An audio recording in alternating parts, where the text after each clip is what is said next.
Բարև ձեզ։ Փաստինֆո եթերում շարունակում ենք հետևել միջազգային իրադրությանը։ Իրավիճակը Իրանի ներսում կարծես թե կայունանում է, եւ դա շատ կարեւոր է։ Կարեւոր է առաջին հերթին հենց Իրանի հարևանների, նաեւ մեզ համար։ Իրանը մեզ համար բարեկամ երկիր է, եւ այն իրադարձությունները, որոնք տեղի են ունենում Իրանում, չէին կարող մեզ չանհանգստացնել։ Իրանում տեղի ունեցող իրադարձություններին անդրադարձել է նաեւ իրանական ընդդիմությունը, որը գտնվում է երկրից դուրս, հիմնականում արևմուտքում։ Նրանք ընդունել են, որ ցավոք սրտի իրանական ընդդիմությունը չստացավ համազգային աջակցություն եւ ըստ էության իրավիճակը մտել է փակուղի։ Կարծես թե դրսից էլ հնարավոր չեղավ ցնցել Իրանը եւ տարբեր խմբավորումներ, այդ թվում նաեւ զինված, որոնք մտան Իրան եւ փորձեցին ապակայունացնել իրավիճակը, հանդիպեցին շատ լուրջ դիմադրության եւ ըստ էության տեղում ոչնչացվեցին։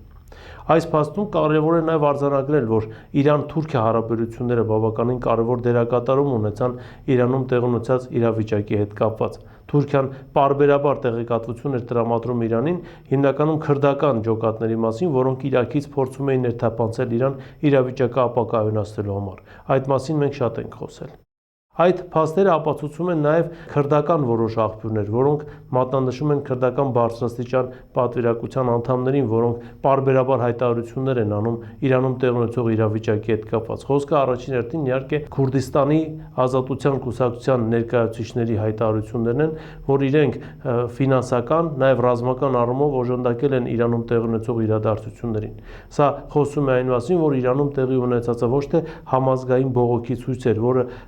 չհերկենք առաջին մի քանի օրերին դա իրոք ներքին ընդվզում էր կապված հարկային եւ մի շարք այլ խնդիրների հետ, նաեւ իրանական լիրայի արժեզրկման հետ կապված, բայց հետո այդ վիճակը աստիճանաբար սկսեց դուրս գալ վերահսկողությունից եւ տարբեր խմբեր իրենց ձեռքը վերցրին առաջնորդությունը եւ արդեն բողոքի ալիքը տարան կամ փորձեցին տանել բոլորովին այլ ուղղությամբ։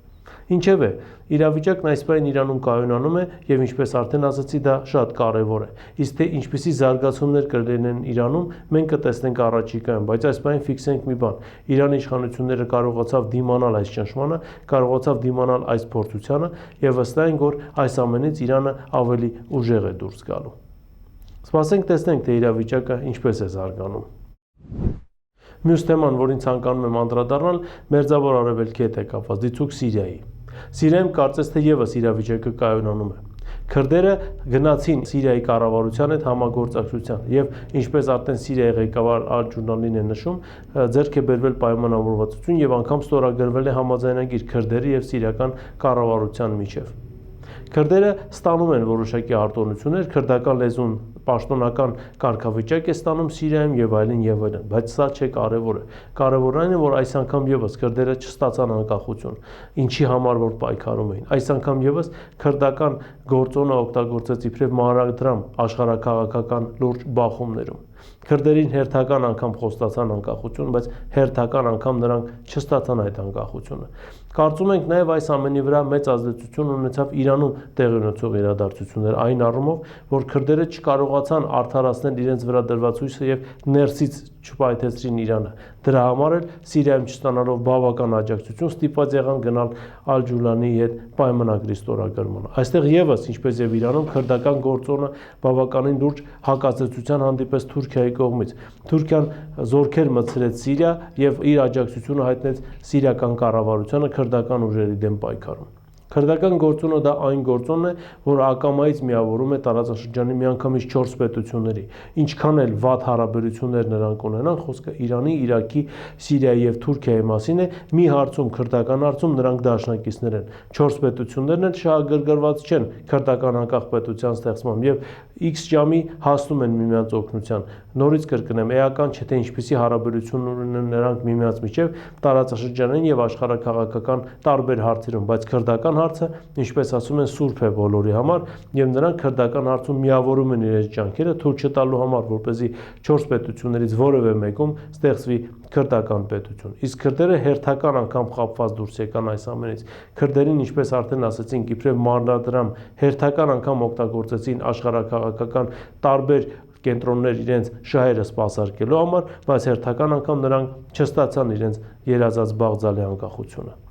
Ինչևէ, սպասենք տեսնենք, թե Սիրիայում իրավիճակը ինչպես է զարգանում, քանզի իրավիճակի կայունացումը նաև մեզ համար է կարևոր հաշվի առնելով սիրիահայ համայնքի վիճակը, նաև այն, որ նրանք հիմնականում բնակվում են այն հատվածներում, որոնք մոտ են Թուրքիայի սահմանին եւ նաև քրդերի հետ կոմպակտ բնակության վայրերում, հետևաբար այն ինչ կատարվում է քրդերի հետ եւ այն ինչ կատարվում է առհասարակ Սիրիայում, չի կարող մեզ չանհանգստացնել։ Ինչևէ, սպասենք տեսնենք, թե այստեղ եւս իրավիճակը ինչպես է զարգանում։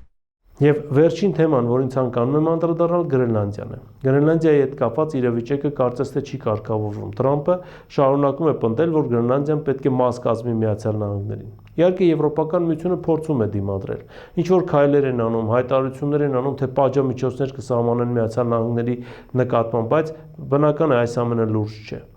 Եվրոպական միության լրջությունը երևաց այնտեղ, երբ ՆԱՏՕ-ի ԵՄ անդամ երկրները որոշեցին զորքեր ուղարկել Գրենլանդիա Միացյալ Նահանգների ներխուժումից պաշտպանելու համար։ Բավականին պատկառելի թիվ են կազմում այդ զորքերը ըստ էության, օրինակ Ֆրանսիան 15 զինվոր ուղարկեց, Գերմանիան 15 զինվոր ուղարկեց, բայց 2 օր հետո հրահանգ տրվեց իր զորագնդին անմիջապես դքել Գրենլանդիան եւ վերադառնալ հայրենիք։ Նորվեգիան 2 զինվորական է ուղարկել, Մեծ Բրիտանիան 1 զինվորական։ Սա ոչ այլ ինչ քան տարօրինակ պատերազմ անվանել մենք չենք կարող։ Բազմիցս ենք նշել, որ պատմությունը կրկնվելու հատկություն ունի, ինչպես 1940 թվականին բրիտանական եւ ֆրանսիական զորքերը այդպես էլ մնացին իրենց խրամատներում եւ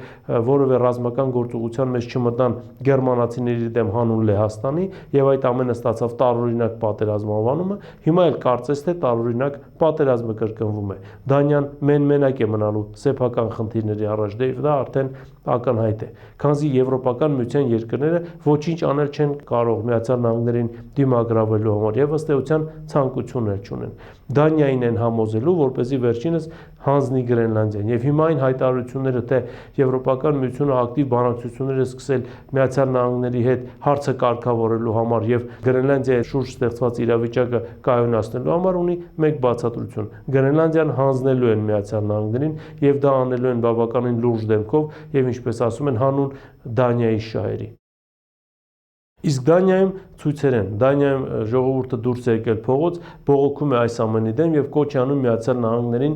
դուրս մղվել Դանիայից եւ առհասարակ հեռու մնալ Գրենլանդիայից, բայց կարծում ենք արդեն գնաց վաղուց արդեն մեկնել է։ Միացյալ Նահանգների զինված ուժերը բուն Եվրոպայում 4 անգամ գերազանցում են դանիական բանակի հզորություններին։ Դրան գումարած Դանիան իրականում զրկվեց սեփական ավիացիայից, երբ առաջիններից մեկը արձագանքեց Միացյալ Նահանգների կոչին եւ ինքնաթիռներ ուղարկեց Ուկրաինա։ Հիմա Դանիան միայնակ է մնում սեփական խնդիրների առաջ եւ ինչպես պատմությունն է ցույց տալիս, ոչ մի պետություն չի գալու Դանիային օժանդակելու եւ միակ տարբերակը, որով կարող է այս հարցը լուծվել, դա այն է, որ Դանիան ինքնակամ կհրաժարվի Գրենլանդիայից հօգուտ Միացյալ Նահանգների։ Ինչևէ, սպասենք տեսնենք, թե իրավիճակը ինչպես է զարգանում։ Այս թեմաներն էին, որոնց այսօր ես ցանկացա անդրադառնալ, այսօր այսքանն է, շնորհակալություն, կհանդիպենք եթերում։